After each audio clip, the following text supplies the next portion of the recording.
Welcome to another episode of ESPN Cricinfo Stump Mic. We're coming to you, 3 weeks after India beat Australia, on the day when India have emphatically beaten South Africa. They are at the top of the table. They haven't lost a single game. Here to discuss everything good about India are Karthik and Sudarshanan. Hi, Kaustubh. Yeah. Where do we even begin? With this, Virat Kohli's 49th century. Virat Kohli's 49th century is going to happen, right? It felt like an inevitability. Doesn't it also feel like an inevitability that India is going to win the World Cup? For some reason, I'm getting this feeling. Having said that, we always keep saying there's one loss left. We need to get one loss out of the way. I mean, this some is point. some traditionalist thought because there isn't anywhere written. And number two, we've seen Australian women dominate World Cups like it's something they do for a living, which they do. So it's not a preposterous thing to say that India will. I mean, I'm gonna stick my head out and say that they'll win the World Cup without dropping a game. Not only one game is left, Netherlands. Right? The group stages. Yeah. At the group stage, yeah. No, that's what. So, see, if you had to win the World Cup, you had to win semi-final, final anyway. Right? So, without dropping a game means it's going to be only Netherlands left. So, you putting your head out is not that far out. It feels fair. Yeah. I'm starting to believe now, but for broader context, right? Around a year and a half ago, it was Vishal, me and George just discussing, permutation combinations for the Indian team. Who comes in, who goes out. And the consensus was, India just needs to figure out how to beat England on England's best day. That's it. Because a year and a half ago, they were the team to beat. Now, I don't see India dropping a single match. They've not given me a single reason to even point and say. You can always have 45 minutes of bad cricket, as we've seen before. It has happened in the past. The semi-final will be tough. Whoever, we don't know who it's against. It is most likely going to be against either New Zealand, Pakistan, or Afghanistan. I think those are the three in now prime spot. One of the three will take that fourth place. Australia maybe, but I feel Australia have enough to finish in the top 2 or 3. So yeah, you could have a bad day. It's not like 2 knockout games. Yeah, you don't know what is going to happen. But that's the thing. You had the prep for a bad day. What you said about beating England on their best day. Unfortunately, England haven't had a single best day among the 7 that they have played. So that's unfortunate. They have had half a best day at most. And in fact, every team seems to be having their worst day when they are playing India this World Cup. Australia, I mean, their batting collapsed. Bowlers turned up a bit, but then it wasn't a good day for them. Pakistan also. Yeah. Everyone except Afghanistan probably. Yeah, who had a pretty decent game in that match. But yeah, this is India's World Cup to lose. But the thing is, those 45 minutes of bad cricket could come up at any time, and it could happen in a semi or a final. There's nothing to say. I said what gives me faith in this India side is even if, like Sudarshanan mentioned the Australia game, even if they lose 3 wickets, even if a catch gets dropped where Virat Kohli almost got caught in that match, even if what happened against England does happen where they lost a few early wickets, even if they lose Rohit Sharma early as they did against Sri Lanka, someone or the other seems to be standing up. Even the under fire Shreyas Iyer, who was under fire before these last 2 matches, is now firing on all cylinders. Short ball or no short ball, it doesn't seem to matter to him. So yeah, they're all aces in the pack right now. To discuss this match in particular, right, it felt like India took over the game, or let's say were halfway through winning the game after the first 10 overs, given the start that Rohit Sharma and Shubman Gill gave India. Or mainly Rohit Sharma. And Shubman Gill started chipping in towards the end of it. And once they got out, it felt like a classic 90s, 2000s. The ball looked like the ball has never been changed, at one point. And I think it all began in that first 2 overs. For me, an inexplicable thing is, why did South Africa change their bowling order? I mean, every game they've gone in with Marco Jansen as their new ball bowler, your first new ball bowler. Today they changed things up, gave Ngidi the first over. Jansen never quite found the rhythm. He is bowling down leg. I mean, there was a leg slip, and the wicketkeeper, instead of the batter beating them or splitting the gap, it was the bowler who was splitting those gaps. Yeah. So it was almost an inauspicious start in that way, and probably that South Africa didn't recover from those 2 overs. There were 2 balls though. I remember, I think Ngidi's first over, that last ball where Rohit got through the gully towards third man. Jansen's first ball as well, it took a leading edge towards that same region. At that point, I was like, oh my God, he's going to do well. And then what happened with those wides and those down leg side, or bowling 2 straight basically when you have an offside field. It was bad execution and maybe bad planning by the captain and bowler together. And I also found it weird that at this entire period, those first 5-6 overs, that Kagiso Rabada was standing at fine leg or third man. I thought he should have been a mid-off at that point, or I'm your senior most bowler when Ngidi and Jansen are bowling. I found that a bit strange. Like the first over reminded me of Zair Khan's first over at the World Cup, right? The one where he would give away 15 odd runs, 16 odd runs in the 2003 World Cup final, and like that set the tone, right? Eventually, and then got a monstrous total. I don't think it was actually monstrous compared to the tone that was set. 60 in the first 6 overs, and then there was a big period of slowdown. Iyer was batting at a strike rate of less than about 50. Kohli also had slowdown. Kohli never had an acceleration at all. Kohli didn't accelerate at all throughout the game. This felt like a classic ODI 100, right? A strike rate of what? I think 80 odd, like I think 20-30 balls of dots at some point, right? It made sense that his 49th 100, that is equaling an ODI greats record, is like the 100 was a classic 100 where he had to wait. Keshav Maharaj, right, bowling incredibly well, they bowled him out. And Kohli had to play him out because there's no way he was able to pick what's happening. Then slowly targeting Shamsi. This was a throwback match and it made sense. One thing was he had to do this, but the other thing was that start that the openers gave them allowed Kohli to do it. Because on another day, you would have probably seen him trying to accelerate and fall early, if not for that opening partnership, 10 overs 91. If not for that, I think Kohli would have had to do un-Kohli things. The start allowed him to like dictate terms, and I think Virat Kohli is very good at dictating terms. I mean, you give him a pacer, you give him a spinner, he'll always almost control the game. I think he was a bit slow against spin, but it was also to do with the condition. I think he was at the non-strikers end when he saw that gem of a delivery to dismiss Shubman Gill. And I think that plays on your mind, especially when at this stage I probably will say that playing spin is not Virat Kohli's strengths. And when that is the situation, you are always cautious. Look at Shreyas Iyer at the other end, 11 of 34. Had he been out at that stage, the clamour around his inclusion would have grown more. But knowing his strengths against spin, he was allowed to, or he could make up for that slow start. And if you kind of do a role reversal, had Kohli been on 11 of 34, I don't think he would have caught up with pace because of how he's played spin.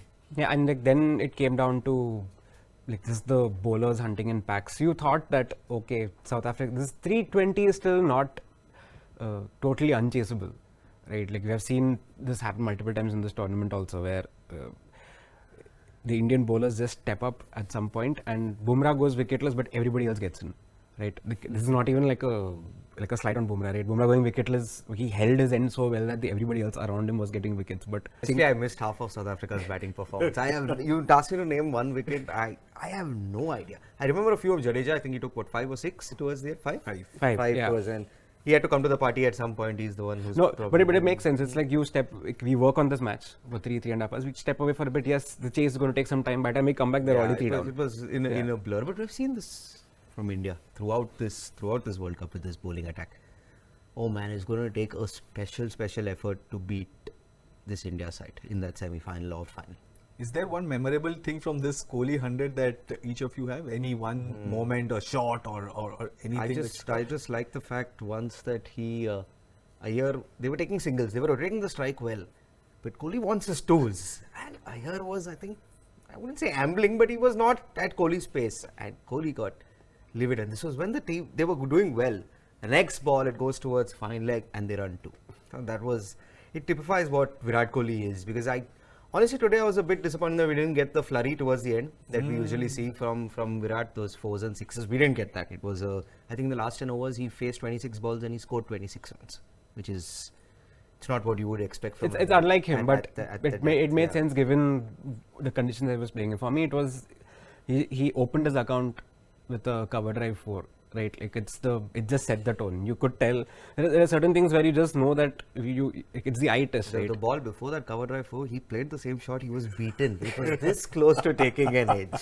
See, you asked me what my favorite moment was. I pointed out what my moment was. Right, like it's just you just knew. Yeah, and apart from that the couple of moments where he missed the edge or something, it was largely chanceless. Right, like it was not like he was like he was beaten for pace too much. Yeah, It's yeah. not like he Against was. Sri Lanka, he was dropped. Against Australia, he was dropped. Here, there was. Here, I think there was a slight beating the strangle edge. down the leg side when I think Shamsi was bowling. He kept bowling on the leg stump line, but that was a very difficult chance. It's not like a clear cut like that Mitch Marsh drop, right? It felt like a largely chanceless innings, and like it made sense that he would get 100. What was yours? Like, your favorite moment? I think mine was the way he celebrated that 100. I mean, there are so many of these photographic moments that he gives you as Virat Kohli, while be while on the field or anything, and more so during centuries, those leaps or whatever, the mouthfuls or the gestures to his wife, etc. But today was about being calm, just a raise of the bat. And like Karthik said, probably he also knew those last 26 runs that took time should not have happened for a Virat Kohli at that situation. I mean, it was the death overs. Today, South Africa were bowled out for 83. On another day, that might not be the case. Kohli won by what? Like 18 runs? Yeah. Something, right? Like that, his innings would have been enough. I think it's more impressive that I think India scored in 10 overs what South Africa managed in their entire innings in the first 10 overs. So that's crazy. That shows you the importance of Rohit. As he said, without Rohit doing what he's doing, none of the other batters would be able to play the same way. You saw when KL Rahul came in, he struggled for a little bit. So if something had happened to Shreyas or to Kohli and Rawal, it wouldn't have been easy on this pitch for those batters. Like this is one thing I noticed after the T20 World Cup, right? Or let's say after the Pakistan game, T20 World Cup. When India went into the World Cup, there was the same mindset. Like, oh, we're going to play our brand of cricket, attacking, and like we'll see, like hell for leather, we'll see what's going to happen. And after Kohli won that game, they regressed back to the usual, okay, we will build everything around Kohli. He's the one getting runs for us. He scored what, I think 3 back-to-back 50s, right? And all match-winning knocks in a way, right?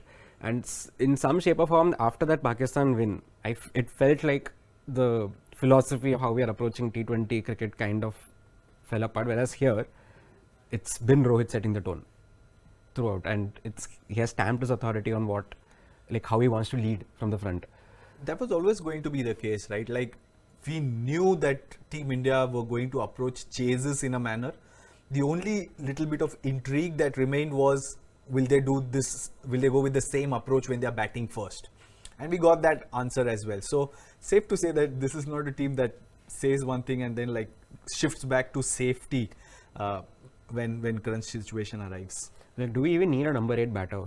Like a number 8 all-rounder anymore? Like Hardik Pandya is injured, and He's injured, so then what? You can't do anything about it. The number 8 batter is usually all-rounder is usually Shardul Thakur or Ashwin, who are both warming the place in this 11. Yeah, the 11 is set. I think there's no. See, it's almost like asking, do you need an umbrella? You have to think whether it's summer or it's monsoon. So do you want a bowler who can also bat at number 8? The answer is yes. But can it be a Shardul Thakur or R. Ashwin? The answer is no. No, it's clearly no. Yeah, so you need another Hardik Pandya or thereabouts. Barring injury, the 11 that's playing the semis and the finals. But like, has that injury kind of like at least helped with figuring out what the basic 11 is going to be? Because they're going to unchanged for the last 2-3 games now. I think then just Hardik over Surya. Simple as Hardik could do the same thing Surya has been also doing. Surya has been doing it pretty well. So Like, it's Hardik not also like can. I'm just saying there's been no change except that one bowling option. You're lucky your bowlers, each one of them is firing.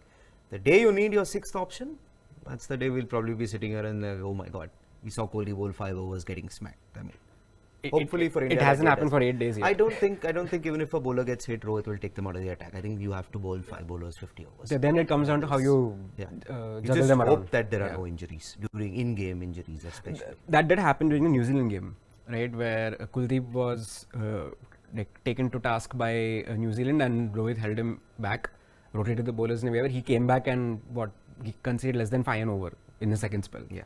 Right, so then it comes down to captaincy at the end of the day. So just to wrap up this pod, and this you can stick your neck out on the line for. Who are you going to face in the semi-final? I mean, the top 4 is yet to be fixed.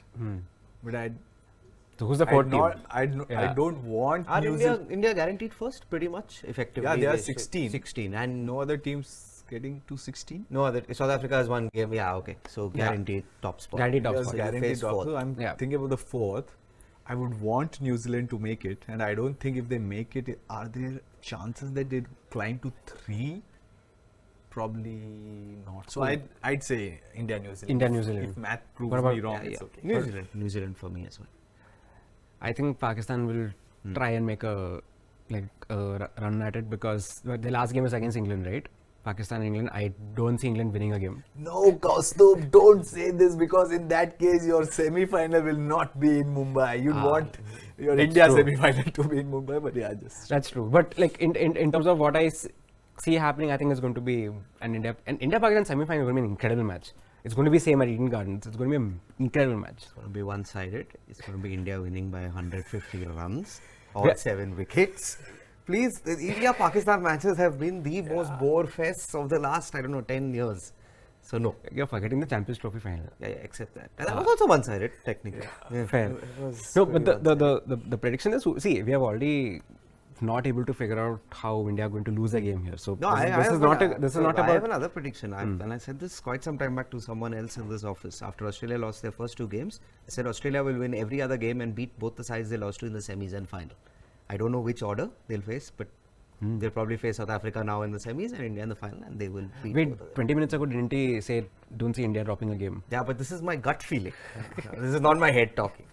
I just feel Australia are going to go on a 9-match winning run to win this World Cup. But this Indian team just reminds me of the 2007 team where the women's team has dominated across tournaments. Like the 2003 and 2007 Australia sides are very different. The 2003 was not that clinical. 2007 was completely clinical, and then Australia did not dominate after that. So side is coming very close to the 2007 team, I would say. The women's team is still rated much higher, according to me. Any other parting thoughts, you think? Just Happy birthday, Virat Kohli. At the 35th birthday. I think he will get 50 in this World Cup. How about that? now that the 49 pressure is off, and the hype also, people are just thinking when he's going to equal. That 50 is not going to take that long. no, 50 is going to be a bigger I thing think because 50 he'll is a be bigger deal. crossing Sachin Tendulkar. So it'll be sweet if he gets it. I in think he will Bengaluru. get it. And not against Netherlands. I think he will get it and not against. I mean, it's kind of, yeah, I agree. Like, you probably not value it as much Yeah. if you get it against Netherlands, but you also want him to get it in Bengaluru. It's in Bengaluru. And ODI 100 is an ODI 100, doesn't matter. Yeah, I know. I didn't realize that I was. Okay, yeah, maybe for them, for Yeah. the long-suffering RCB fan, give him and her a Virat Kohli 50th ODI. There were too many RCB chants at that stadium. We don't hear that much in other grounds. None of the other, you can't go and scream MI. It's a little. You should have had another letter. That's the only. So on that note, hopefully there's no. Hopefully that's what Kohli will get his 100 in front of RCB fans. And Pakistan, New Zealand. I guess that's a lock in a way because India going through. I don't believe him. But if you like what you're listening to, then do leave a rating on Spotify or a review on Apple Podcasts. It really takes the podcast forward. Thank you too for Kaustubh. joining us on this review, and we'll see you soon.